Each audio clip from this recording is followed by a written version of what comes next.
Upaya percepatan penanganan angka stunting di Kota Lubuk Linggau yang sudah mencapai 23,3%, Dinas Kesehatan Kota Lubuk Linggau melakukan penyisiran data stunting berdasarkan studi status gizi Indonesia. Masih tingginya angka stunting di Kota Lubuk Linggau, Dinas Kesehatan Kota Lubuk Linggau terus gencar melakukan berbagai upaya penanganan secara maksimal. Dinkes akan melakukan pendataan dan menyisir data stunting sehingga mendapatkan data berdasarkan by name by address yang bisa segera ditindaklanjuti dan penanganan stunting tepat sasaran, serta percepatan penurunan angka stunting dapat tercapai.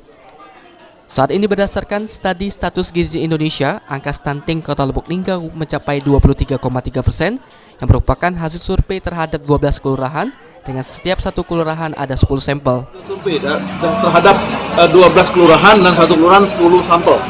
Dapat angka 23,3%, nasional 25%. Tapi yang ada by name by address baru sekitar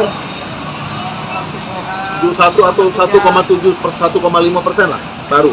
By name by address. Nah ini yang kita kejar. Apa kita kejar?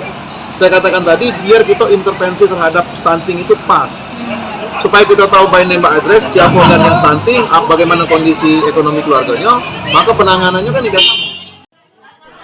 Sementara itu, sebagai upaya pencegahan stunting, Dinkes bersama instansi terus melakukan penyuluhan sejak dini, mulai dari calon pengantin, menyiapkan pemberian makanan gizi tambahan pada anak dan ibu hamil.